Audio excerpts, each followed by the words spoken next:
Aujourd'hui, nous, on va assister à 4 baptêmes derrière moi. Il y a de l'eau.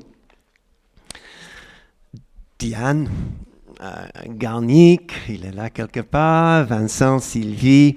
Moi, j'ai hâte de voir et j'ai hâte aussi d'entendre leurs histoires un peu, leurs témoignages. Mais avant, j'aimerais expliquer un tout petit peu. Ce baptême, il s'agit de quoi finalement? C'est quoi ce baptême? Qu'en dit la Bible? Et alors, on va regarder ensemble un passage dans les Actes des Apôtres, dans la Bible, le Nouveau Testament. Si vous avez une Bible, smartphone, c'est pas de problème. Sinon, les paroles vont s'afficher derrière moi. Je vais lire le passage, 13-14 versets, et puis je vais essayer de l'expliquer. Ok, Acte 8, verset 26. Un ange du Seigneur s'adressa à Philippe en disant « Lève-toi et va en direction du sud sur le chemin qui descend de Jérusalem à Gaza, celui qui est désert. » Il se leva et partit. Or, un eunuque éthiopien, haut fonctionnaire de Candace, la reine d'Éthiopie, et administrateur de tous ses trésors, était venu à Jérusalem pour adorer. Il repartait assis sur son char. Il disait le prophète Ésaïe. L'Esprit dit à Philippe, « Avance et approche-toi de ce char. » Philippe accourut et entendit l'Éthiopien lire le prophète Ésaïe. Il lui dit, « Comprends-tu ce que tu lis ?» Et l'homme répondit, « Mais comment le pourrais-je, si personne ne me l'explique ?» Et il invita Philippe à monter et à s'asseoir avec lui. Le passage de l'écriture qu'il lisait était celui-ci. Il a été conduit comme un agneau à l'abattoir et pareil à un agneau muet devant celui qui le tond et n'ouvre pas la bouche. Dans son humiliation, la justice lui a été refusée et sa génération qui en parlera. En effet, sa vie a été supprimée de la terre. L'eunuque dit à Philippe, « Je t'en prie, à propos de qui le prophète dit-il cela? Est-ce à propos de lui-même ou de quelqu'un d'autre ?» Alors Philippe prit la parole. Et partant de ce texte de l'Écriture, il lui annonça la bonne nouvelle de Jésus. Comme ils continuaient leur chemin, ils arrivèrent à un point d'eau. L'eunuque dit, « Voici de l'eau. Qu'est-ce qui empêche que je ne sois baptisé ?»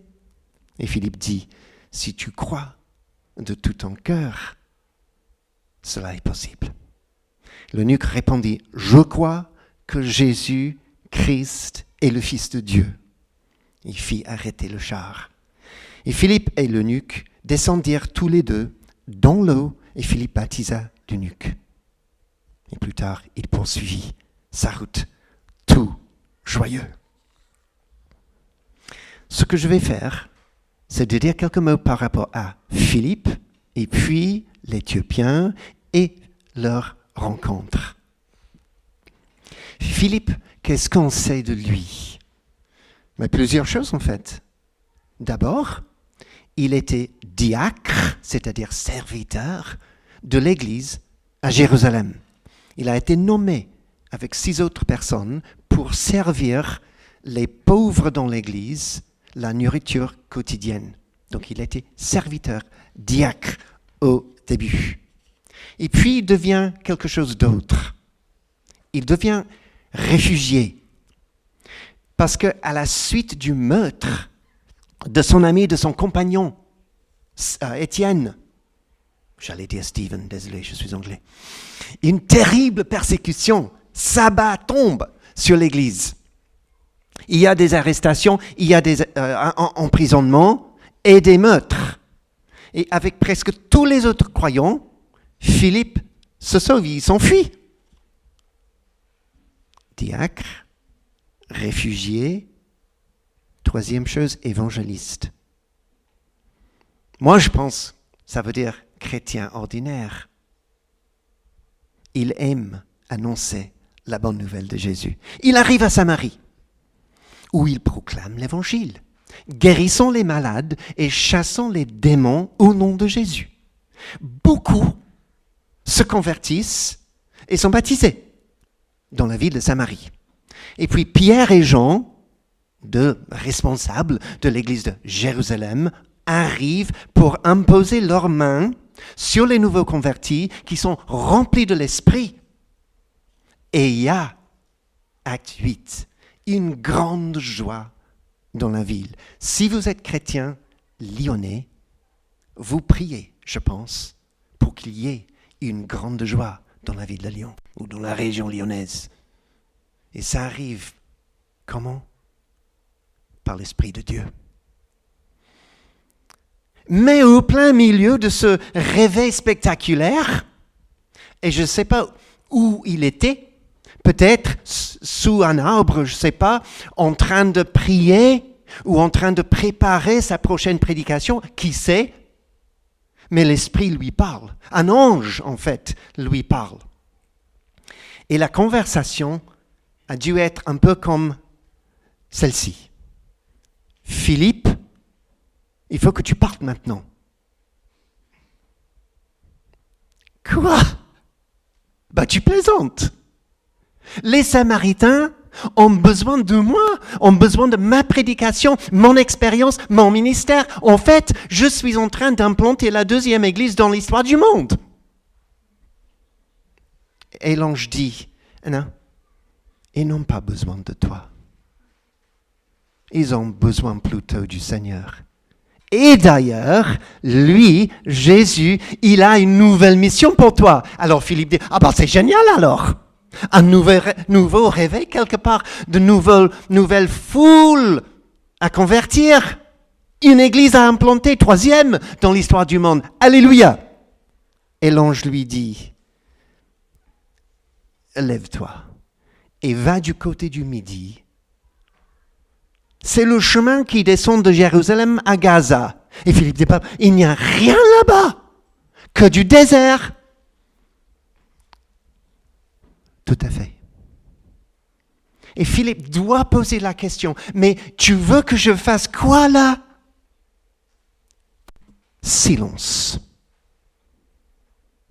Et peut-être, je ne sais pas, mais peut-être, Philippe essaie de se convaincre que, en fait, ce n'était pas la voix de Dieu.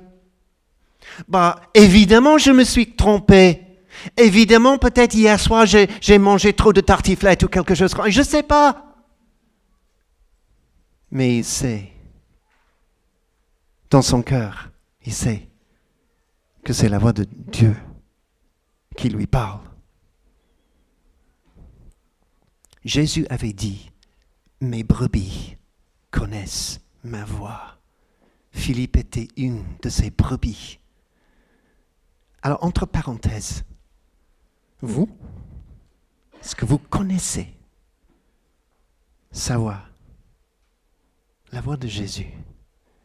Il veut nous parler, même aujourd'hui. Il se lève alors, et il part ne sachant où exactement, ou quoi exactement il va faire, mais il part quand même. Pour moi, c'est l'obéissance de la foi. C'est ce que cherche Dieu dans nos vies. Je vous donne une illustration de nos vies, Jill et moi, mon épouse et moi. Si vous faites partie de cette église, sans doute vous êtes au courant de cette histoire, mais il y a beaucoup de visiteurs aujourd'hui. J'aimerais vous raconter une petite histoire. En 2007, nous étions très contents en Angleterre, dans la ville de Coventry. Il n'y avait beau être un réveil spirituel, l'église grandissait. Et même mon leadership portait du fruit. C'était bien, on était contents, la famille était contente. Et puis un jour, la voix de Dieu. Et la conversation était peut-être un peu pareille. Quittez ce pays que vous aimez tant et allez à Paris. Quoi? Mais là-bas, il parle une langue étrange. Ce n'est pas si étrange que ça. Mais là-bas, il mange des andouillettes. Ah bah, personne n'est parfait. Et là-bas aussi, il ne joue même pas au cricket. Bien sûr que non. Et là-bas, il faut que je fasse quoi? Il faut que nous fassions quoi? Silence. On n'avait pas la réponse à cette question. L'essentiel, c'est de connaître, reconnaître la voix du Seigneur. 13 ans, ou même 14 ans, j'oublie maintenant, on est toujours là en France. Et on est content. Merci Seigneur, il est fidèle. Alors, c'était Philippe. Et maintenant, l'eunuque. Qu'est-ce qu'on sait de lui? Il est éthiopien, ok. Il vient d'Afrique. Eunuque, oui, comme c'était, je pense, courant parmi les courtisans de l'époque, pour éviter sans doute qu'ils ne fassent pas de bêtises avec les femmes autour du roi, de la reine, etc.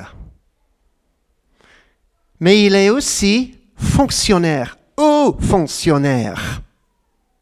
Il est le surintendant, l'administrateur de tous les trésors de la reine Candace en Éthiopie. Nous, on dirait, il était ministre des Finances. Donc quelque chose de très important dans son pays à lui. Et il part en voyage. Moi, j'ai fait le calcul cette semaine. Ça fait à peu près 2000 kilomètres. Il est en char. Combien de semaines? Je ne sais pas, plusieurs sans doute. Donc c'est un long voyage. Donc il est eunuque, africain, il est fonctionnaire, mais il est aussi religieux. Il va à Jérusalem, pourquoi? Pour adorer. Est-ce qu'il était juif? Possible, on ne sait pas. Mais ce qu'on sait, c'est qu'il était un homme en recherche. Il cherchait la vérité. Il cherchait Dieu. Et maintenant, il est sur la route de retour, à environ 100 kilomètres de Jérusalem, dans le désert de Gaza. Il est peu probable qu'il soit seul, trop dangereux, donc avec une bonne équipe. Est-ce que vous êtes en train de chercher la vérité, vraiment? Jésus a dit, cherchez et vous trouverez. Cette histoire montre la vérité de ce qu'a dit Jésus. Philippe, l'Éthiopien, et puis la rencontre. Après, je pense, une semaine de marche depuis Samarie jusqu'à Gaza, Philippe, il arrive au désert. Et là, il voit un char et l'Esprit lui dit, avance, approche-toi de ce char. En fait, c'est tout. Il n'y a aucune explication, aucune autre directive, simplement, vas-y. Et le char roule plus vite qu'un homme puisse marcher. Et alors, Philippe doit courir pour attraper le char.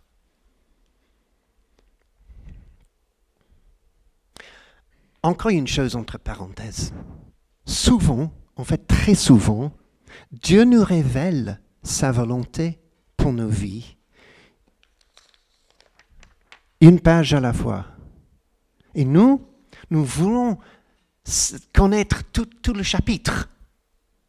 Mais une page, ça suffit pour Dieu. Et pour Philippe, c'était comme ça. Avance-toi. Et puis il arrive. Le timing de Dieu est parfait. Le timing de Dieu est toujours parfait. À ce moment précis, c'est extraordinaire ce qui se passe. Philippe, ne sachant ce qu'il va faire avec cet Éthiopien, il entend l'Éthiopien lire à voix haute un passage qui se trouve dans la prophétie d'Ésaïe. Pour nous, c'est chapitre 53, versets 6 et 7, ou 7 et 8. Et c'est une prophétie écrite 700 ans auparavant, qui parle de Jésus et la mort sacrificielle de Jésus. Extraordinaire, le timing de Dieu. Il a été conduit comme un agneau à l'abattoir. Il n'ouvre pas la bouche. Dans son humiliation, la justice lui a été refusée. En effet, sa vie a été supprimée de la terre. Il est mort. Et maintenant, dans ce lieu désertique, courant toujours à la hauteur d'un char sur lequel un Éthiopien unique est en train de lire à haute voix une prophétie qui parle de Jésus, Philippe comprend finalement la voix mystérieuse et pleine de grâce de Dieu. Que Dieu, il est souverain. Alors Philippe sait que Dieu fait grâce à cet homme éthiopien. Il sait que Dieu est fidèle, que Dieu est en train d'accomplir sa promesse extraordinaire, merveilleuse, aux eunuques et aux étrangers, et l'Éthiopien cochait les 2 cases. Et cette promesse se trouve dans la prophétie d'Ésaïe, chapitre 56. 3 chapitres plus tard, Philippe est au courant. Dieu est fidèle. Et cette promesse dit que Dieu donnerait aux eunuques et aux étrangers un nom éternel, c'est-à-dire la vie éternelle, la promesse du salut, et qu'il y aurait une maison de prière pour toutes les nations. Moi, j'aime beaucoup le nom de cette église, Lumière des Nations.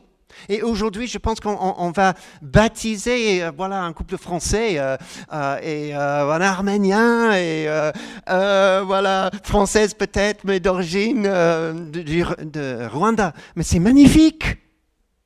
Dieu, il aime les nations. Et Philippe sait aussi que Dieu l'a choisi pour être le porteur de la bonne nouvelle pour cet homme. Et Philippe lui crie, « Comprends-tu ce que tu lis ?»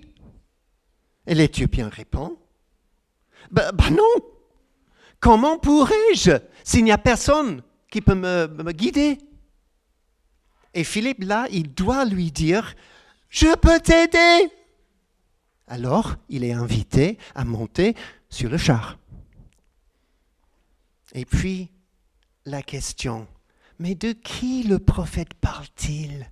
De lui-même ou de quelqu'un d'autre ? Et le char continue sur la route désertique, caouteuse ou autre. Et commençons par ce passage. Philippe explique la nouvelle qui est très bonne de Jésus-Christ. Que Jésus est l'agneau de Dieu, grand A. Que Jésus est le serviteur de l'Éternel, prophétisé par Ésaïe. Il l'est. Que Jésus est le Fils de Dieu qui est venu sur terre pour mourir sur une croix pour vous et pour moi, pour nos péchés, même s'il était innocent. Il a pris notre place. Et Philippe explique ce message glorieux qui transforme la vie.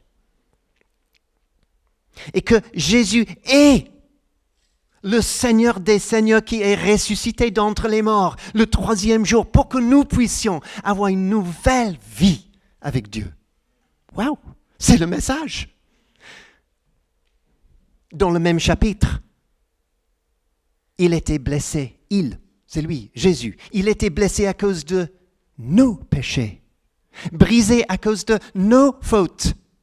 La punition, le châtiment qui nous donne la paix est tombé sur lui. Waouh! Tout ce que j'ai mérité est tombé sur quelqu'un d'autre. Et tout ça Pourquoi? Parce que Dieu a tellement aimé le monde qu'il a donné son Fils, afin que nous puissions avoir le pardon de nos péchés et la vie éternelle. Et puis, l'Éthiopien est là, son cœur est ouvert. Il croit. Son miracle, son guérison, mais il croit. Point final. Non, pas le point final. Il croit et il demande le baptême. Et c'est très important. Et puis, il poursuit sa route chez lui, dans la joie. Il y a plusieurs points d'application dans cette histoire remarquable. Je m'en concentrerai sur un seul, et évidemment, aujourd'hui, ça doit être le baptême d'eau. Le baptême est plus important que nous le croyons. Il n'est pas un supplément optionnel du tout. Jésus a dit, allez, faites de toutes les nations des disciples, les baptisons au nom du Père, au nom du Fils et au nom du Saint-Esprit. Jésus utilise l'impératif. Allez, faites, baptisez. Et Philippe, l'évangéliste, il prend au sérieux le baptême. Il a baptisé tous les nouveaux croyants en Samarie il y a une semaine. Il a dû inclure le message du baptême dans sa présentation de la bonne nouvelle de Jésus. Pourquoi je dis ça? Parce que l'Éthiopien dit « Ah ben voilà, là, il y a de l'eau. Qu'est-ce qui empêche que je ne sois baptisé ?» Donc ça fait partie de l'Évangile. Et ça fait partie aussi de notre réponse à l'Évangile. Le jour de la Pentecôte, quelques semaines ou mois avant notre histoire, Pierre prêche l'Évangile. À la fin, la grande foule pose une question. Que ferons-nous? Et Pierre répond, repentez-vous et soyez baptisés. Ce que je trouve très intéressant, il n'y a pas d'excuses, toujours l'impératif. Pierre ne dit pas, Philippe ne dit pas, si tu veux vraiment, peut-être, et peut-être un jour, c'est pas grave, pas de pression. Non, il appelle à la repentance, il appelle au baptême. Et Jésus ne change jamais. Il nous appelle à la repentance, à la foi, au baptême, même aujourd'hui. Moi, je me suis fait baptiser il y a longtemps, mais dans une rivière au nord de l'Angleterre. Ah ouais. Vous êtes français, je pense, la plupart, et vous croyez quelque chose, vous vous trompez. Les rivières en Angleterre ne sont pas toutes glacées tout le temps.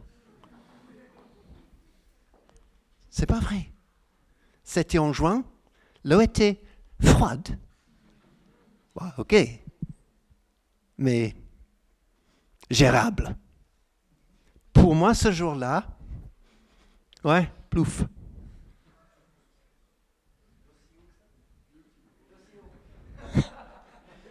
Moi, j'ai sauté. Non. Ça reste toujours pour moi un jour glorieux. Un jour où je sais que j'ai obéi à l'évangile de Jésus. Et Dieu aime ça. Repentez-vous et soyez baptisés. Le baptême marque et symbolise puissamment la fin d'une vie sans Dieu, et ça marque une vie avec Dieu. Donc c'est un changement. Ça règle le passé. Ça ouvre l'avenir, mais avec Dieu. durant les siècles, ont commencé plusieurs dérives de la pratique apostolique du baptême. Par exemple, le baptême des bébés, parce que il n'y a aucun exemple dans la Bible du baptême d'une personne qui n'avait pas la foi personnelle. Aucun exemple, ni aucun enseignement dessus. Et nous, bien qu'on veuille respecter bien sûr les traditions d'autres églises, nous devons nous soumettre toujours à l'enseignement clair de la Bible. Repentez-vous et soyez baptisés. C'est l'ordre. La repentance, la foi d'abord, et puis le baptême. Faites de toutes les nations des disciples. Les baptisons. C'est-à-dire, baptisons qui? Qui? Les disciples. Pas les bébés des disciples. Faites des disciples et les baptisons. Ceux qui ont déjà cru. Et tout à l'heure, dans l'eau, on va poser une ou deux questions aux baptisés. Est-ce que tu t'es vraiment repenti de tes péchés devant Dieu? Oui. Est-ce que tu as mis ta foi personnelle en Dieu? Oui. OK. Cela est possible.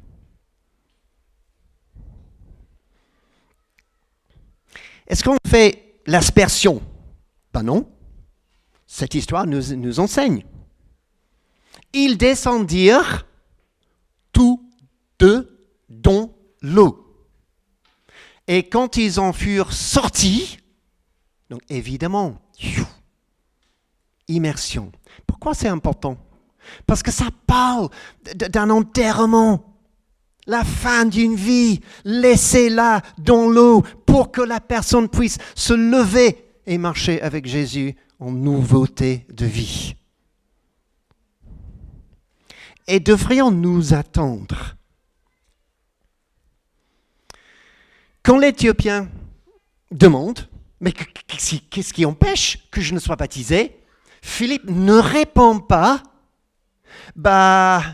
eh bien, je ne suis pas sûr. Peut-être il te faut une période d'essai. Mettons 2 ans peut-être. Et puis, dès qu'on est sûr. Non. Si tu crois. Oui. Et tout de suite, il se fait baptiser. Et parfois, la personne pense qu'elle a besoin du temps pour devenir bon chrétien ou quelque chose comme ça, où elle repousse le baptême jusqu'au moment où toute la famille puisse être présente, surtout la tante Viviane qui habite au Brésil. Alors, c'est-à-dire l'année prochaine parce qu'il y a la Covid. Ben non. Dès que la personne s'est vraiment repentie et a cru, le baptême se fait bibliquement. Le disciple Ananias, il est entré voir Saul, c'est-à-dire l'apôtre Paul, 3 jours après la rencontre qu'a eue Paul avec Jésus sur la route de Damas. Et il pose une question à Paul, Saul. Mais maintenant, tu crois? Et maintenant, pourquoi tardes-tu? Lève-toi! Impératif. Sois baptisé. Impératif. Et lavé de tes péchés en invoquant le nom du Seigneur. Paul se fait baptiser. Toujours l'impératif. Le baptême au nom de Jésus est un élément essentiel de l'avancée du royaume de Dieu dans nos vies et dans le monde. Et le baptême au nom de Jésus est dévastateur pour la mission du diable. Si vous êtes croyant en Jésus, comme moi, avez-vous été baptisé après avoir cru? Si vous n'êtes pas croyant en Jésus, Qu'est-ce que lui, il est en train de vous dire, de te dire cet après-midi? Parfois, on pense que Jésus, il est vraiment gentleman. C'est-à-dire, il nous invite gentiment à le suivre. Je ne pense pas qu'il soit comme ça. Jésus, il marchait le long de la rive du lac de Galilée. Il tombe sur Pierre, André, Jean, Jacques. Auriez-vous la gentillesse un jour, c'est pas grave, si vous, non, de me suivre, de laisser tout, mais pas tout, non, si vous voulez garder quelque chose. Mais il n'est pas comme ça. Il regarde Pierre, il regarde, à l'époque Simon, il regarde André, les deux frères, Jean et Jacques, les yeux dans les yeux, suivez-moi. Toujours l'impératif. Mais pourquoi? Parce que lui, il est le Seigneur des Seigneurs. Il est Dieu, le Fils de Dieu. Si vous n'êtes pas encore chrétien, vous ne connaissez pas encore sa voix, il est ton ami. Il est mort pour toi. Il est ressuscité pour toi. Il veut que tu aies une relation personnelle avec le Père à travers ce qu'il a fait. Le Père t'aime. L'Esprit t'aime. Et là, il y a quelque chose d'impératif. Suivez-moi. Suivez-moi. Donc si vous n'êtes pas chrétien, peut-être c'est ça que vous devez entendre cet après-midi. L'Éthiopien est allé au temple à Jérusalem. Pourquoi? Pour adorer. Ok. Parce qu'il croyait que c'était là qu'habitait Dieu.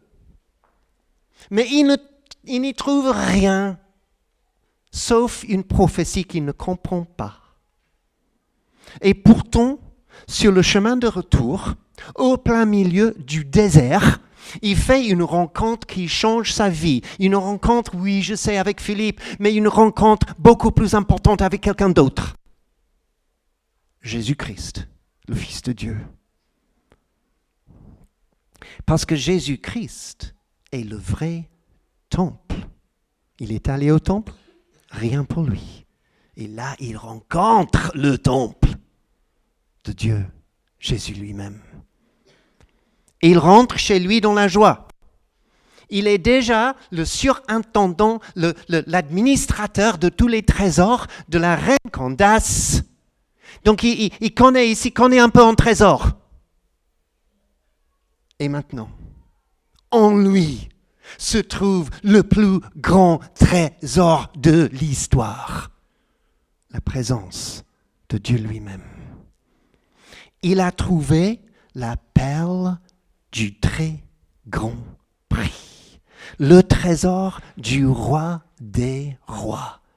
Et cela n'a rien à voir avec les trésors de la reine Candace. Selon les historiens, on croit que, en rentrant, il implante la première église dans l'histoire du monde en Afrique. Je vais prier maintenant. On va passer dans un instant au moment de témoignage et puis les baptêmes eux-mêmes. Mais j'aimerais prier. Je sais que Dieu est en train de nous toucher, de nous parler. Est-ce que vous allez répondre à ce qu'il vous dit aujourd'hui, qui que vous soyez? Et s'il y a quelqu'un cet après-midi qui a un problème de peau et tu t'inquiètes de ce que ce problème s'empire, moi j'aimerais prier avec toi à la fin de ce culte.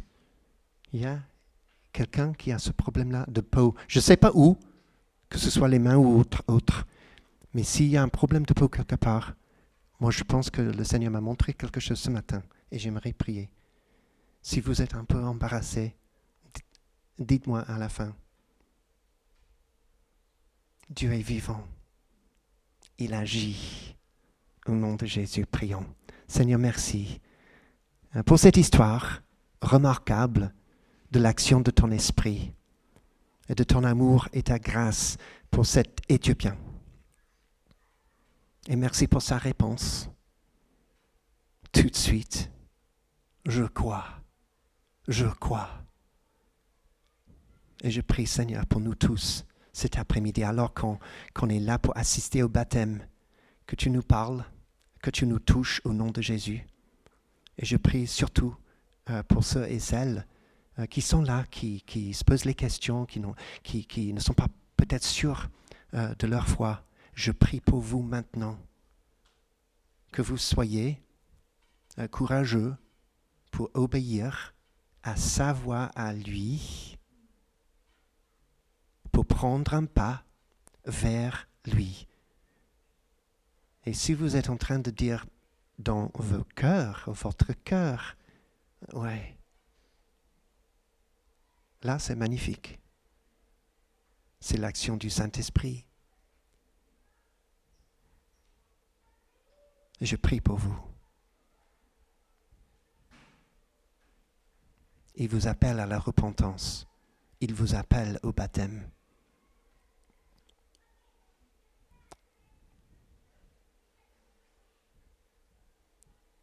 Merci. Amen.